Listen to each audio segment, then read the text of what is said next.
Welcome my friends, welcome. आपका स्वागत करते हैं अपने ऑनलाइन प्लेटफॉर्म ओनो स्टडी पर।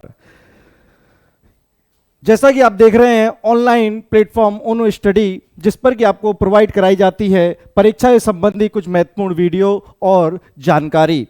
ऐसे ही हमारा एक ऑफलाइन सेटअप है जिसका नाम है चाणक्य इंस्टीट्यूट। चाणक्य इंस्टीट्यूट जिसकी स्थापना 2014 में हुई थी और जो मथुरा में स्थापित है। चलिए आगे चलते हैं। मैं हेमंत शर्मा आपको पढ़ाऊंगा पॉलिटी। जैसा कि कल तक की क्लास में हमने पढ़ा था और आज उस क्लास को आगे की तरफ ले चलते हैं। हमने कल की क्लास में देखा था कैबिनेट मिशन भारत आया और उसने भारत के बड़े बड़े नेताओं से बात की, कांग्रेस से बात की, मोहम्मद अली जिन्ना से भी बात की। मोहम्मद अली जिन्ना ने अपने पाकिस्तान की मांग को रखा, परंतु कैबिनेट मिशन पाकिस्तान बनाने आया ही नहीं था। ध्यान रखिएगा, कैबिनेट मिशन पाकिस्तान की मांग को उसने ठुकरा दिया था और वह पाकिस्तान की मांग को माना नहीं था। ध्यान रखिएगा। चलिए आगे चलते हैं और अपने लेक्चर को अब आगे ले जाते हैं। जैसा कि आपको इस स्लाइड में दिख रहा होगा, ऊपर की मेन हेडिंग है कैबिनेट मिशन द्वारा निर्धारित सीटें। आज हम इसी पर बात करेंगे। कैबिनेट मिशन ने संविधान सभा बनाई थी। ध्यान रखिएगा बच्चों, एक क्वेश्चन पेपर में बहुत आता है कि संविधान सभा किसने बनाई थी। संविधान सभा कैबिनेट मिशन के द्वारा बनाई गई थी। हाँ जी, कैबिनेट मिशन के द्वारा। कैबिनेट मिशन द्वारा निर्धारित सीटें, किसकी सीटें? संविधान सभा की सीटें। कैबिनेट मिशन द्वारा निर्धारित संविधान सभा की सीटें। ध्यान रखिएगा, यहां पे पूरा नहीं लिखा गया है, जो मैं बोलूंगा आप पूरा लिखेंगे। कैबिनेट मिशन द्वारा निर्धारित सीटें। टोटल सीटें कितने थी? टोटल सीट्स कितनी रखी गई थी? 389। परंतु उसका एक नियम था, प्रत्येक 10 लाख की जनसंख्या पर एक सीट आएगी। प्रत्येक 10 लाख की जनसंख्या पर एक सीट संविधान सभा में निर्धारित की गई थी, यानी कि 10 लाख की जनसंख्या पर एक व्यक्ति। तो कैबिनेट मिशन द्वारा निर्धारित सीटें हो गई 389, जिन्हें हम दो भागों में बांटेंगे। उस समय का भारत दो भागों में बटा हुआ था। एक था ब्रिटिश इंडिया, जिस पर कि अंग्रेज डायरेक्ट ही शासन किया करते थे, और एक थे देसी रजवाड़े या देसी रियासत, जिनमें राज तो अंग्रेजों का ही रहता था, परंतु उनमें राजा भी हुआ करते थे। जैसे कि आप जानते हैं, जोधपुर, जयपुर, भरतपुर, ऐसे कुछ रजवाड़े हुआ करते थे। त्रावणकोर, ऐसे कुछ मैसूर करके कुछ रजवाड़े हुआ करते थे। तो वहीं पर इनको कुछ सीटों को इधर बांटा जाएगा, कुछ सीटों को इधर बांटा जाएगा। यहां पर मैंने पहले से ही लिख रखा है कि 389 टोटल संविधान सभा की कुल सीटों में से 296 सीटें किसको दी गई? ब्रिटिश इंडिया को। और 39 सीटें किसे दी गई? देसी रजवाड़ों को, देसी रियासतों को। आइए आगे समझते हैं। तो यहां पर हमने देखा की पॉइंट क्या है, 389। सर कलर देख लेना एक सेकंड।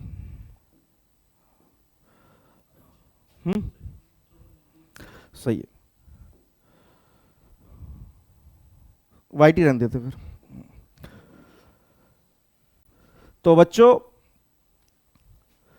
संविधान सभा की कुल सीटें जो कि कैबिनेट मिशन के द्वारा निर्धारित की गई। शब्दों को याद रखिए बच्चों, जो मैं बोल रहा हूं शब्द है कैबिनेट मिशन द्वारा निर्धारित सीटें 389, जिसे हमने दो भागों में बांट दिया, ब्रिटिश इंडिया और देसी रियासत, 296 और 93 में। ध्यान रखिएगा, इन सीटों पर चुनाव नहीं होगा, चुनाव नहीं होगा। ध्यान रखिएगा बच्चों, पूछा जाता है कैबिनेट मिशन द्वारा निर्धारित संविधान सभा की कितनी सीटों पर चुनाव हुआ था। ध्यान रखिएगा, 93 सीटों पर चुनाव नहीं होगा, क्योंकि ये देसी रियासतों से आएंगे, ये राजा महाराजा होंगे, ये चुनाव नहीं लड़ेंगे। और दूसरा क्वेश्चन बनता है, कैबिनेट मिशन द्वारा निर्धारित संविधान सभा की कितनी सीटों पर चुनाव हुआ था। तो आइए, कितनी सीटों पर हुआ था? 296 सीटों पर चुनाव हुआ था। कितनी सीटों पर? 296। ये सीटें 11 प्रांतों से आई थी। कितने प्रांतों से? 11। प्रांत को अगर हम सिंपल शब्दों में देखें तो राज्य। जिस समय कैबिनेट मिशन बना था या जिस समय कैबिनेट मिशन आया था और संविधान सभा का निर्माण करवा रहा था, उस समय भारत के पास थे कुल 11 प्रांत, यानी कि आज की स्थिति में 11 राज्य। तो 11 प्रांतों से कितनी सीटें आई? 292 सीटें। कितनी सीटें? 292।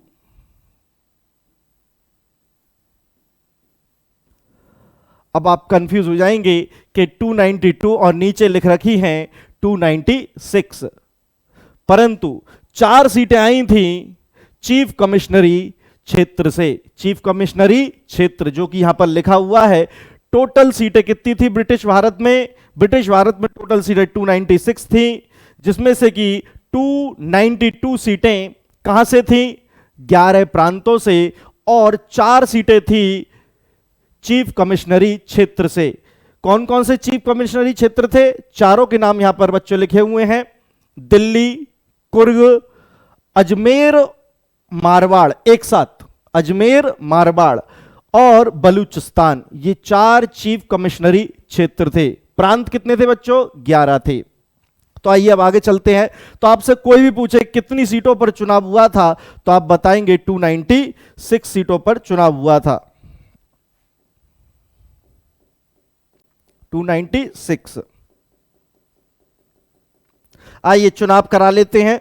तो चुनाव होगा तो कुछ पार्टियां भी मैदान में उतरेंगी, तो आइए चुनाव करवाते हैं। चुनाव में कुछ पार्टी आएंगी, और पार्टी कौन सी आएंगी? वह पार्टी है कांग्रेस, जो कि उस समय की सबसे बड़ी पार्टी थी। उसके बाद एक और बड़ी पार्टी थी जिसका नाम था मुस्लिम लीग, और कुछ अन्य लोग थे अदर्स। देखिए कांग्रेस ने जो सीटें ली वह ली 208। कितनी सीटें थी?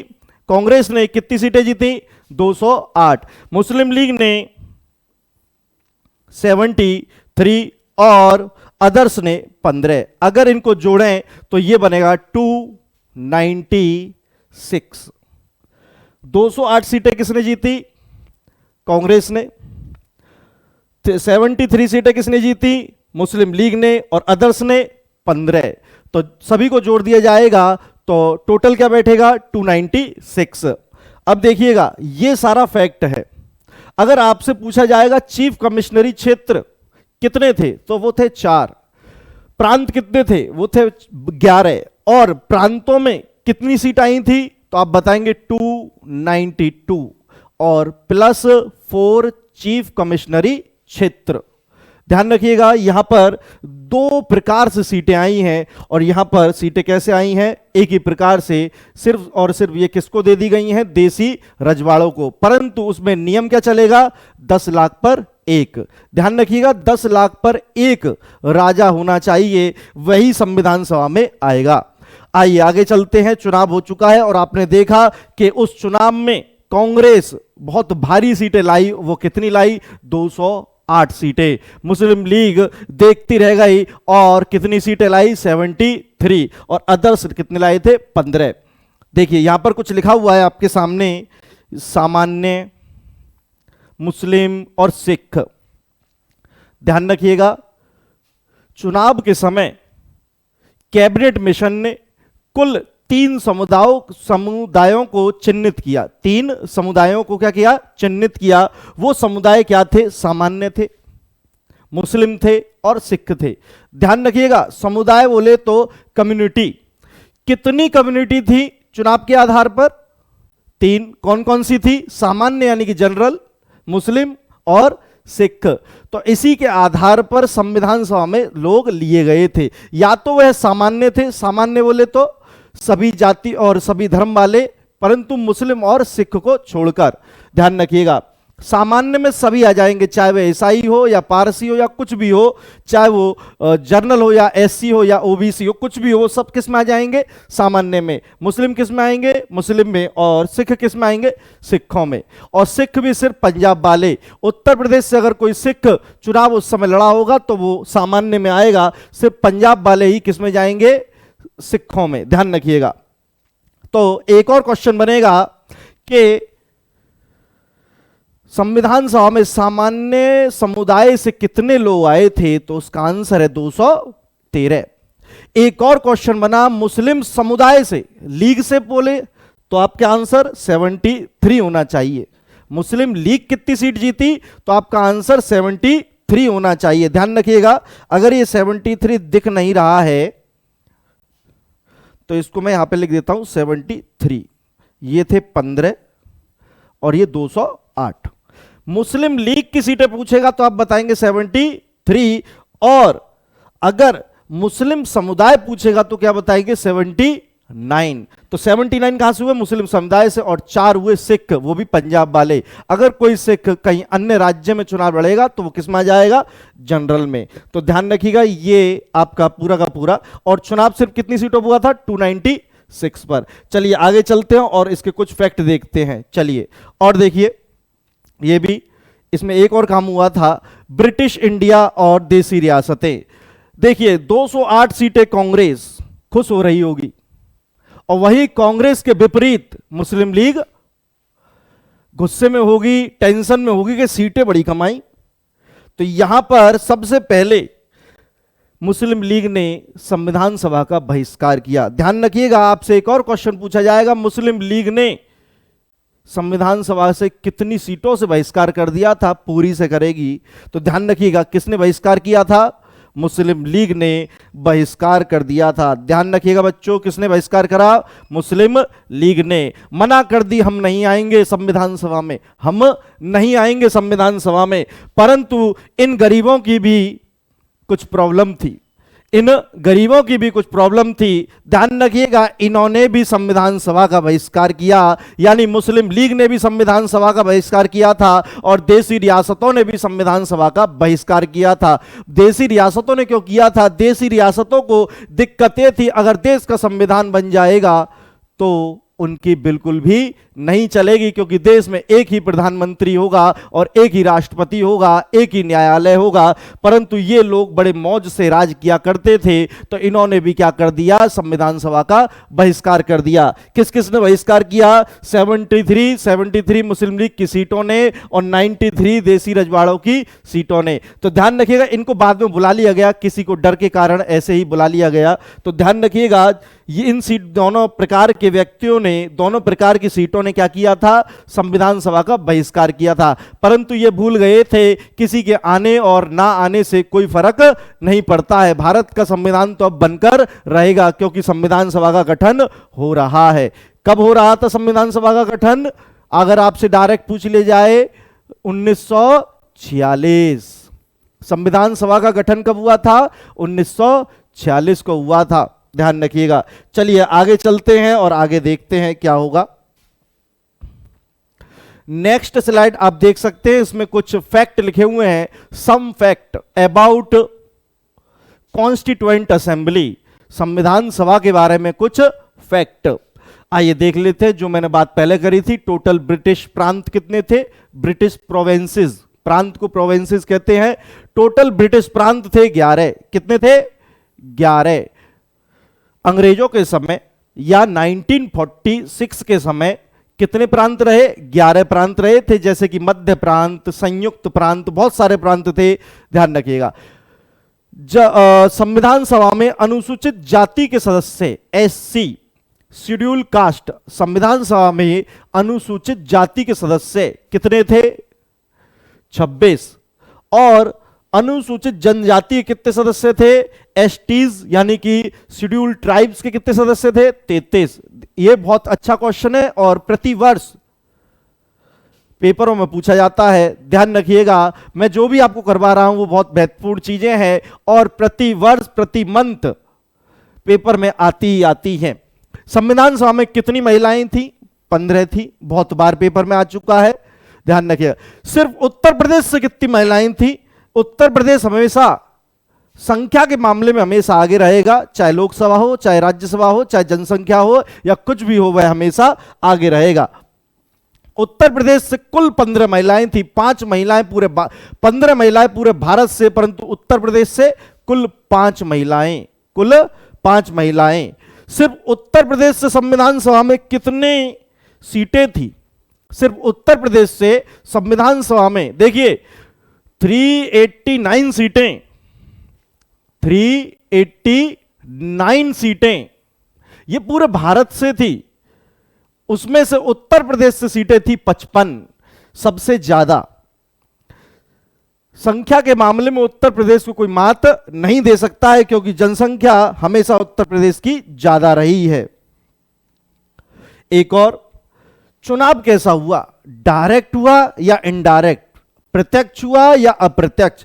देखिए ये अप्रत्यक्ष चुनाव था, डायरेक्ट नहीं था। ये वयस्क मताधिकार पर नहीं हुआ था। कैसे नहीं हुआ था, वयस्क, एक सेकंड दिख नहीं रहा होगा, वयस्क मताधिकार पर नहीं हुआ था। वयस्क मताधिकार का प्रयोग नहीं, इस तरीके से चुनाव नहीं हुआ था, इस तरीके से चुनाव नहीं हुआ था। ध्यान रखिएगा कैसे हुआ था, अप्रत्यक्ष हुआ था। कुछ नेताओं को आपस में ही चुन लिया, कुछ इस प्रकार का, जैसे कि हमारा राज्यसभा का चुनाव होता है, जैसे कि राष्ट्रपति का चुनाव होता है, वो चुनाव इसी प्रकार होते हैं। हम सभी लोग लोकसभा और विधानसभा के लिए जाते हैं वोट डालने, परंतु विधान परिषद और राज्यसभा, राष्ट्रपति, उपराष्ट्रपति के चुनाव में आम पब्लिक वोट डालने नहीं जाती है, जिसे कि अप्रत्यक्ष चुनाव कहते हैं। चलिए आगे चलते हैं। ये आपकी परीक्षा से संबंधित कुछ महत्वपूर्ण फैक्ट थे, यानी कि ये हर वर्ष, प्रति वर्ष पेपर में आ रहे हैं, और हर परीक्षा जिसमें जीएस पूछी जाती है, पॉलिटी के क्वेश्चन आते हैं, उस परीक्षा में ये क्वेश्चन कई बार आए हैं। चलिए आगे चलते हैं और क्लास को आगे ले चलते हैं। चलिए कुछ फैक्ट और दिए गए हैं, जैसे कि क्या लिखा हुआ है, एंग्लो इंडियन समुदाय का प्रतिनिधित्व, एंग्लो इंडियन समुदाय का प्रतिनिधित्व संविधान सभा में किसने किया। एक समुदाय होता है, अब देखिए यहां पे एक और समुदाय आ गया, परंतु मैंने क्या बताया, 3 ही समुदाय थे। कितने समुदाय थे, सामान्य, मुस्लिम और सिख, समुदाय 3 ही थे। परंतु अगर थोड़ा थोड़ा उनके अंदर जाकर देखें तो बहुत सारे लोग थे। एक समुदाय है जो भारत में बहुत कम पाया जाता है, एंग्लो इंडियन, और कुछ पिछले 1-2 वर्षों से ये ज्यादा हाईलाइट है, क्योंकि इन सीटों को लोकसभा से हटा दिया गया है और विधानसभा से भी इन सीटों को हटा दिया गया है।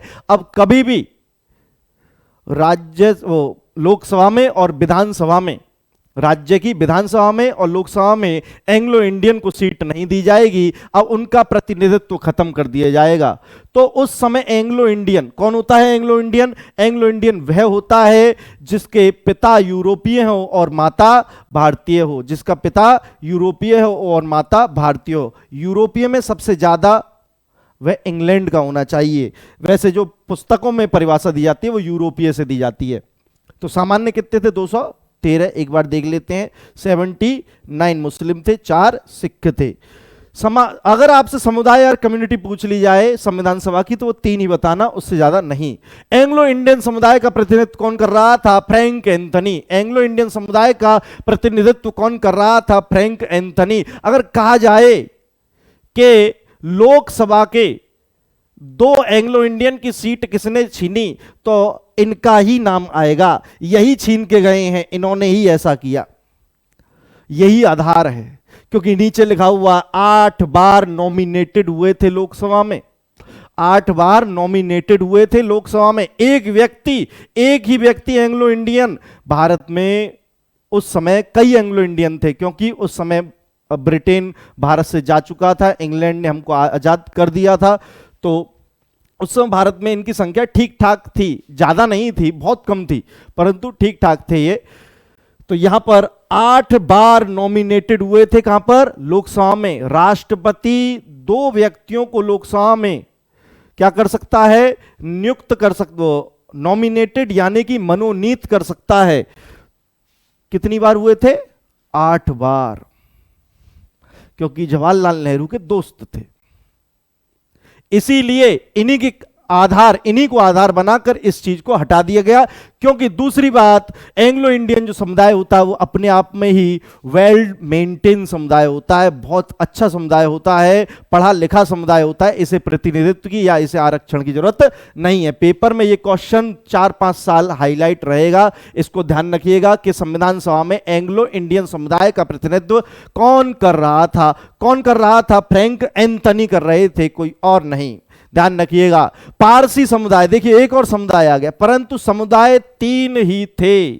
कितने थे? 3।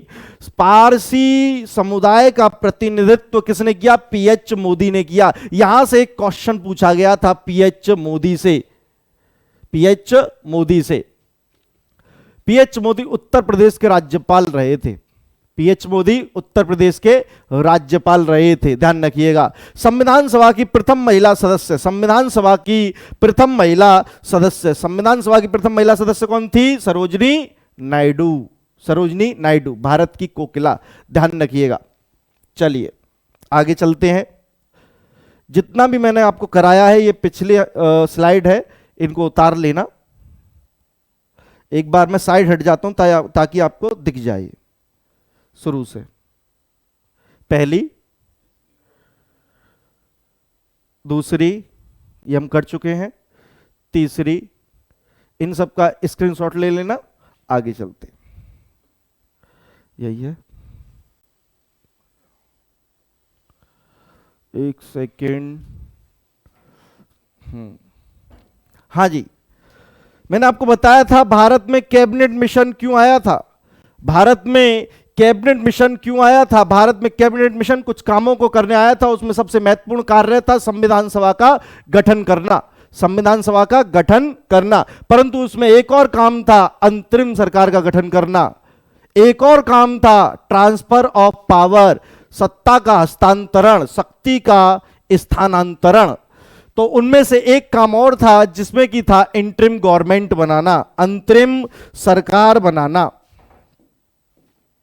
कौन सी सरकार? अंतरिम सरकार बनाना। कैबिनेट मिशन का एक कार्य और था अंतरिम सरकार। चलिए देखते हैं। जिस समय अंतरिम सरकार बन रही थी उस समय हमारे देश के वायसराय या गवर्नर जनरल थे लॉर्ड बेबल। उस समय कौन थे? Lord label.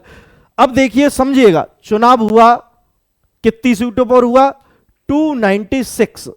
कितनी सीटों पर? 296 सीटों पर चुनाव हुआ। उसमें से 208 एक तरफा जीत गई थी कांग्रेस, और किसको जलन हुई? मुस्लिम लीग को, जो कि कितनी सीटें लाई थी? मात्र 73 सीटें लाई थी। तो यहां पर देखिए लॉर्ड बेबल किसको आमंत्रित करेंगे सरकार बनाने के लिए? जिसने ज्यादा अंक पाए हैं। किसने ज्यादा अंक पाए थे? कांग्रेस ने। आइए, तो वही किया लॉर्ड बेबल ने भी। 1 अगस्त 1946 को लॉर्ड बेबल ने कांग्रेस को अंतरिम सरकार के लिए निमंत्रण दिया। कांग्रेस को अंतरिम सरकार के लिए निमंत्रण दिया। किसको नहीं दिया? मुस्लिम लीग को नहीं दिया, क्योंकि उसके चुनाव में अंक कमाए थे, यानी कि सीटें कमाई थी। चलिए, अब जब निमंत्रण नहीं दिया तो गुस्सा कौन होगा? मुस्लिम लीग। तो 16 अगस्त 1946 को देखिएगा, 16 अगस्त 1946 को यानी कि 1946 को मुस्लिम लीग विरोध करेगी। मुस्लिम लीग विरोध करेगी। क्या विरोध करेगी? किस नाम से विरोध करेगी? प्रत्यक्ष कार्यवाही दिवस। प्रत्यक्ष कार्यवाही दिवस, direct action day. Direct action day किसके द्वारा मनाया गया था? डायरेक्ट एक्शन डे मनाया गया था मुस्लिम लीग के द्वारा। कब मनाया गया था? अगर सन पूछे तो सन बताना 1946। अगर पूरी तारीख पूछे, अगर नहीं तारीख ही पूछेगा, 16 अगस्त 1946 को। इस दिन भारत में काफी मारकाट हुई, हिंदू मुसलमान के झगड़े हुए। ध्यान रखिएगा, मुस्लिम लीग ने इस काम को करवाया था। खुले तौर पर इसको बोलना चाहिए, किसने करवाया था? मुस्लिम लीग ने करवाया था। यह कोई किसी जगह बैठकर गुस्सा नहीं दिखाया गया है। यह प्रत्यक्ष कार्रवाई दिवस है। एक्शन करना है, डायरेक्ट करना है। मारकाट करनी है, डायरेक्ट करनी है। ध्यान रखिएगा, प्रत्यक्ष कार्रवाई दिवस किसने मनाया था? मुस्लिम लीग ने। कब? किसके विरोध में? विरोध क्या था कि लॉर्ड वेबल ने इनको निमंत्रण नहीं दिया, किसको दे दिया? कांग्रेस को। चलिए, अब यह बात जवाहरलाल नेहरू तक जाएगी 24 तारीख को, और 24 तारीख को जवाहरलाल नेहरू एक घोषणा करेंगे कि हां, हम क्या करेंगे? अंतरिम सरकार बनाएंगे। अंतरिम सरकार बनाने की घोषणा जवाहरलाल नेहरू ने कब की थी? अंतरिम सरकार बनाने की घोषणा जवाहरलाल नेहरू ने कब की थी? 24 अगस्त 1946 को। ध्यान रखिए बच्चों, ये दो क्वेश्चन आपके पेपर में नहीं आएंगे, ये वाले डेट तो नहीं पूछी जाएगी, और जब डेट नहीं पूछी जाएगी तो इसमें से कुछ बनेगा नहीं, है ना। सिर्फ आपके पेपर में कौन सी डेट महत्वपूर्ण है? ये दो डेट महत्वपूर्ण है। मैंने एक सीक्वेंस में लिखवा दी है, परंतु ये महत्वपूर्ण आपके लिए सिर्फ कितनी डेट है? दो। इनको गलती से भी याद मत करना, क्योंकि इसका आपके पेपर से कोई लेना देना नहीं है। यह पहले पूछी जाती थी पीसीएस वगैरह में, है ना। अब इनका आगे की जैसे एसएससी या बड़ी परीक्षा में इनका काम रहता है। अब इसमें क्या है, देखिए घोषणा कब हो गई? 24 तारीख को, परंतु 2 सितंबर 1946 को गठन हो जाएगा, एस्टेब्लिशमेंट हो जाएगा, किसका? फॉर्मेशन हो जाएगा, किसका? अंतरिम सरकार का। अंतरिम सरकार का। ध्यान रखिएगा, इसके आगे एक डेट आएगी 2 सितंबर 2 सितंबर 1946। क्वेश्चन, इंटरिम गवर्नमेंट कब बनी? तो आंसर क्या है? 2 सितंबर। सिर्फ इस तारीख को लेने के लिए हमें इतना पढ़ना पड़ा, नहीं तो सिर्फ पेपर में इतना ही आएगा कि इंटरिम गवर्नमेंट का गठन कब हुआ था। चलिए आगे चलते हैं। ध्यान रखिएगा, बेरी बेरी आईएमपी है, बेरी बेरी इंटरिम सरकार। इसको स्क्रीनशॉट ले लेना। चलिए देखिए, 24 अगस्त को पंडित जवाहरलाल नेहरू ने घोषणा की थी, एक बार फिर देख लो, घोषणा की थी हां हम बनाएंगे। 2 सितंबर को बन गई अंतरिम सरकार। अब अंतरिम सरकार के कुछ नाम भी है, एक बार और देख लो। अंतरिम सरकार भी कहते हैं इसे गुलाम भारत की, गुलाम भारत की सरकार भी कहते हैं, गुलाम भारत की सरकार भी कहते हैं। इसे अंतरिम मंत्रिमंडल भी कहते हैं, अंतरिम मंत्रिमंडल भी कहते हैं, अंतरिम सरकार भी कहते हैं, इंग्लिश में इंटरिम गवर्नमेंट भी कहते हैं, और गुलाम भारत की सरकार भी कहते हैं। ऐसा नहीं करना कि गुलाम भारत की पहली सरकार, नहीं, ये गुलाम भारत की ही सरकार थी, बस एक बार बनी थी ये गुलाम भारत की सरकार। चलिए, यहां पर देखिए घोषणा करी और यहां पर बना दी। जब बनाने के लिए गए जवाहरलाल नेहरू या कांग्रेस, जब इंटरिम गवर्नमेंट बन रही थी, तो सभ्यता के नाते पंडित जवाहरलाल नेहरू ने मुस्लिम लीग से पूछा कि आप क्या इस सरकार में शामिल होना चाहते हैं? क्योंकि देखिए, देश की पहली सरकार बन रही थी। किसकी सरकार बन रही थी? देश की पहली सरकार बन रही थी, तो सबको मिला के बनेगी, वो किसी एक पार्टी की नहीं बनेगी, वो सभी पार्टी को मिलाकर बनेगी। तो यहां पर पंडित जवाहरलाल नेहरू ने पूछा, क्या आप लोग इस सरकार में शामिल होना चाहते हैं? परंतु मुस्लिम लीग गुस्से में थी, नाराज थी, उन्हें मजा आ रहा था प्रत्यक्ष कार्रवाई दिवस में, तो उन्होंने मना कर दिया। प्रारंभ में मुस्लिम लीग भागीदार नहीं थी। प्रारंभ क्या होता है? 2 सितंबर। कौन सा सितंबर? 1946 वाला। जब 2 सितंबर को अंतरिम सरकार बनी थी, तो उस समय मुस्लिम लीग ने आने से मना कर दिया कि हमें नहीं आना है, हमें नहीं आना है। तो भाई जो थे भारत में, जो बनाना चाहते थे, वह लोग बनाएंगे।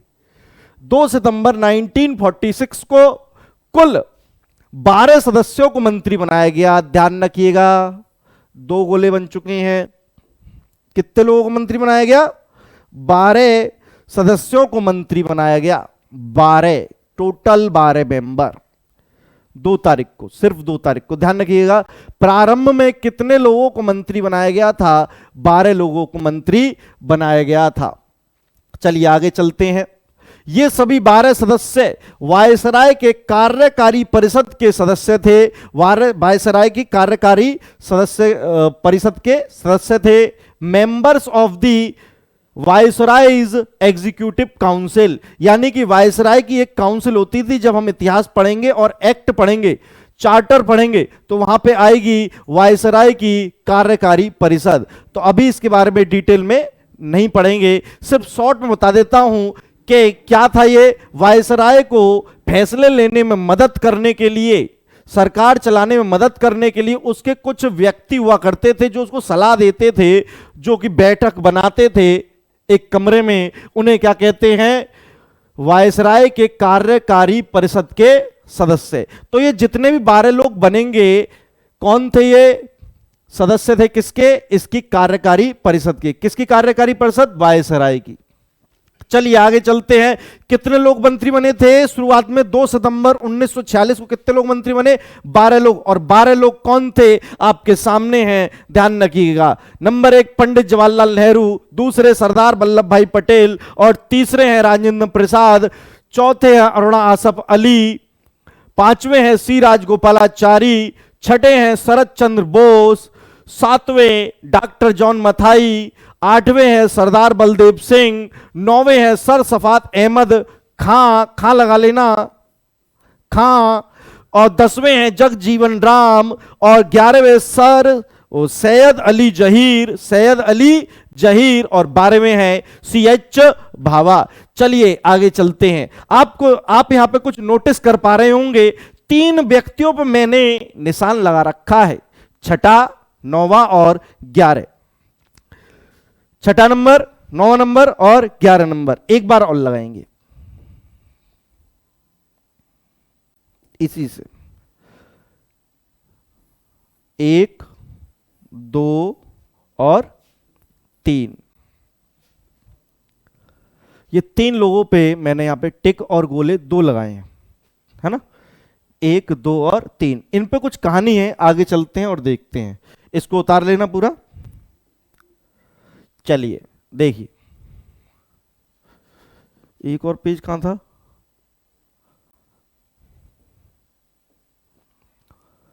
इसमें से एक पेज गायब है, कोई नहीं, चलो। देखिए, जैसा कि आपने देखा होगा, जब किसी का काम बिगाड़ना होता था तो जो जलन वाला व्यक्ति होता था वह क्या करता था? उसके काम को बिगाड़ता था। ऐसे ही अब सरकार तो बन चुकी है, मुस्लिम लीग को यह पता चल गया था कि हमारे आने या ना आने से अब कोई फर्क पड़ने वाला नहीं है। तो यहां पर मुस्लिम लीग ने एक चाल खेली और कहा चलो मजे लेने चलते हैं।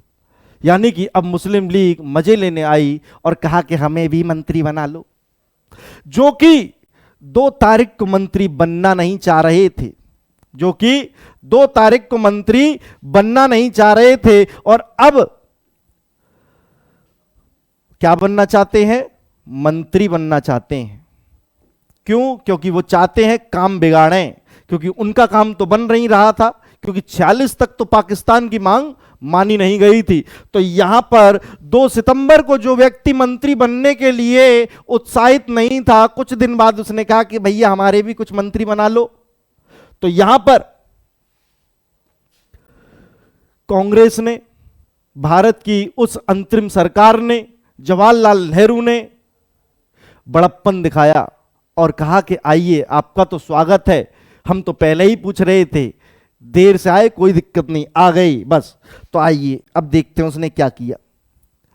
तो जवाहरलाल नेहरू, बताओ कब दिलाएं शपथ? तो उन्होंने कहा शपथ से पहले सुन तो लो कितने मंत्री बनेंगे मुस्लिम लीग के। तो जवाहरलाल नेहरू ने मुस्लिम लीग से पूछा कि हाँ भैया कितने मंत्री बने? तो उन्होंने कहा पूरे 5, पूरे 5। ध्यान रखिएगा, सीटें मात्र 73 हैं, मंत्री बनेंगे इनके 5। तो यहां पर जवाहरलाल नेहरू ने फिर से बड़प्पन दिखाया और उनके 5 लोगों को मंत्री बनाया गया। कितने लोगों को? 5। तो ध्यान रखिएगा, इस पर लिखा नहीं हुआ है, आप लोग लिखेंगे। प्रारंभ में मुस्लिम लीग शामिल नहीं थी, परंतु बाद में शामिल हुई, और उसने शर्त रखी कि मंत्रिमंडल में तभी शामिल होंगे कि जब हमारे 5 लोगों को मंत्री बनाया जाएगा, जब हमारे 5 लोगों को मंत्री बनाया जाएगा। ध्यान रखिएगा, 5 लोग उसके मंत्री बनेंगे। परंतु एक बात और ध्यान रखिए, शुरुआत में बने कितने थे? 12 मंत्री। और नियम क्या था? नियम सुनो, 14 से ज्यादा मंत्री नहीं हो सकते हैं।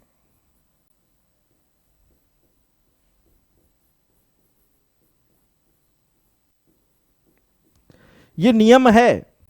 12 तो बन चुके हैं, 2 खाली हैं। वो कितने बना रहा है? कितने की कहना चाहता है? 5। कितने मंत्री बनाने चाहती है मुस्लिम लीग? 5। बन गए हैं 12, बनने हैं 14, तो समस्या है। तो समस्या का निदान यहां पर है। अगर इन 3 व्यक्तियों से त्यागपत्र दिलवा दिए जाए तो इनकी सीट खाली हो जाएंगी। 2 तो पहले से ही खाली हैं और 3 और खाली करा ली जाएं। यानी कि जो मुस्लिम लीग के आने से किन किन लोगों ने त्यागपत्र दिया था, मुस्लिम लीग के 5 सदस्यों को लाने के लिए कितने लोगों ने त्यागपत्र दिया था? इन 3 लोगों ने ही त्यागपत्र दिया था। शरद चंद्र बोस, सर सफात अहमद खां और सैयद अली जहीर ने। तो यहां पर हम क्या लिखेंगे? ध्यान रखिएगा, एक और लाइन ऐड कर लेंगे यहां पर। मुस्लिम लीग के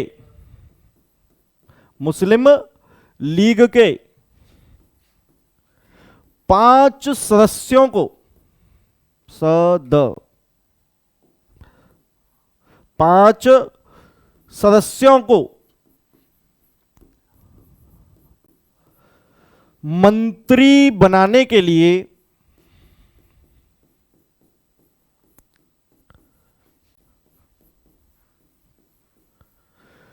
3 लोगों से त्याग पत्र दिलाए गए।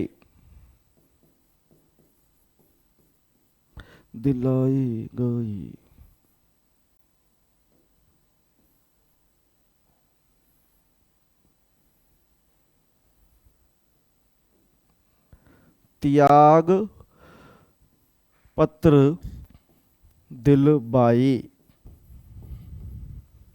कौन कौन थे? नाम लिख लो। शरद चंद्र बोस, सर सफात अहमद खां, सैयद अली जहीर। ये 3 लोग थे जिन्होंने त्यागपत्र दिया था 5 लोगों को मंत्री बनाने के लिए। आइए कुछ और महत्वपूर्ण क्वेश्चन देख लेते हैं जो पेपर में दिन प्रतिदिन पूछे जा रहे हैं और बच्चे दिन प्रतिदिन उनको गलत करके आ रहे हैं।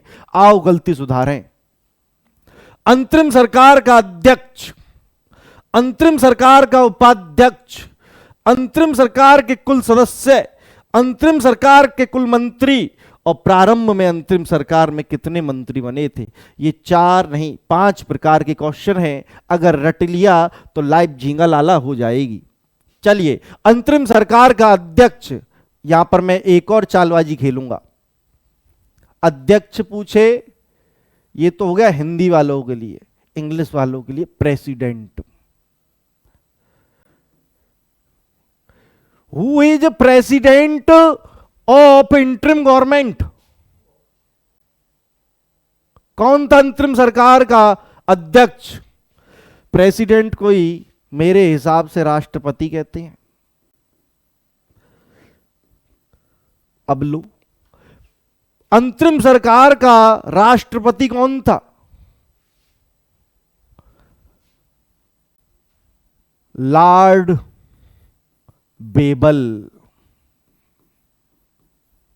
Lord Wavell. ध्यान रखिएगा, बच्चे जवाहरलाल नेहरू लगा देते हैं, पंडित जवाहरलाल नेहरू। क्योंकि वो हमेशा वो शीर्ष पर रहे हैं तो उनको वहीं पहुंचा देते हैं और यहां पर गलती हो जाती है, यहां पर बहुत बड़ी गलती हो जाती है। अंतरिम, जो बच्चा ये वीडियो देख रहा होगा उसका ये क्वेश्चन सही हो जाएगा, ध्यान रखिएगा। अंतरिम सरकार का अध्यक्ष, प्रेसिडेंट या राष्ट्रपति, कुछ भी लगा के पूछे क्योंकि मतलब तीनों का एक ही है, मतलब एक ही है, तो वो कौन हो जाएगा? Lord Wavell. परंतु यहां पे एक कठिनाई है, लॉर्ड बेबल 1946 में चले गए थे, 1946 में चले गए थे, तो उनकी जगह आए थे माउंट बेटन। कौन आए थे? Mountbatten. परंतु पहले तो अध्यक्ष यही बने थे, पहले अध्यक्ष यही बने थे। अगर ऑप्शन में लॉर्ड बेबल नहीं है तो दो चीजें और हो सकती हैं, या तो माउंट बेटन लिखा होगा तो लगा देना, अगर माउंट बेटन ऑप्शन में है तो फिर लॉर्ड बेबल नहीं होगा, है ना। अगर माउंट बेटन ऑप्शन में नहीं है तो सिर्फ लिखा होगा वायसराय, सिर्फ क्या लिखा होगा?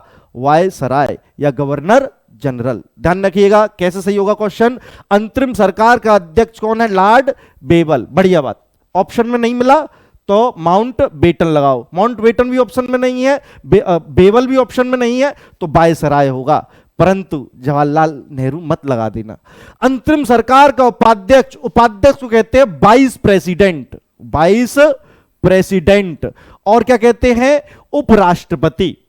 अंतरिम सरकार का उपराष्ट्रपति, वाइस प्रेसिडेंट या उपाध्यक्ष, वो लगाना पंडित जवाहरलाल नेहरू।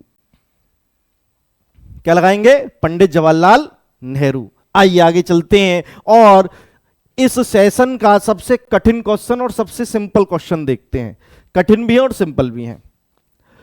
अंतरिम सरकार के कुल सदस्य, अगर पूछे अंतरिम सरकार के कुल सदस्य, एक बार याद करके गए 14 लगा दिया, दूसरी बार ये क्वेश्चन आया वहां पे 15 सही हो जाएगा। तो अंतरिम सरकार के कुल सदस्य तो वह थे 15। कितने थे? 15। अंतरिम सरकार के कुल सदस्य कितने थे? 15 थे, ध्यान रखिएगा 15। और अंतरिम सरकार के कुल मंत्री थे मात्र 14। मंत्री हमेशा 14 ही लिखना। अगर पूछ ले मिनिस्टर्स तो हमेशा वो कितने होंगे? 14। अगर सदस्य पूछ ले, मेंबर्स पूछ ले, how many members in interim government, how many ministers in interim government, minister पूछ रहा है तो 14 बताओ, क्योंकि 14 से ज्यादा मंत्री नहीं बनने थे। अगर सदस्य पूछ लिया तो बीच में लॉर्ड बेबल भी तो बैठा है, तो वो कितने हो जाएंगे? गिनोगे तो मेंबर्स गिने तो कितने हुए? 15। मंत्री गिने तो कितने हुए? वह हुए कितने? 14। ये दोनों प्रकार के क्वेश्चन आते हैं, बच्चे कंफ्यूज हैं किसमें क्या लगाएं, बस सिंपल सा है, ये दो शब्द देखो, मंत्री पूछ रहा है तो 14, सदस्य पूछे तो, मेंबर्स पूछे तो 15। अब आएगा प्रारंभ में अंतरिम सरकार में कितने मंत्री बने थे? सिंपल है, 12 बने थे। 2 सितंबर को कितने बने थे? 12। ध्यान रखिएगा। तो ये आज का सेशन है, इस सेशन को यहीं पर अंत करते हैं, इस क्लास का अंत यहीं पर करते हैं।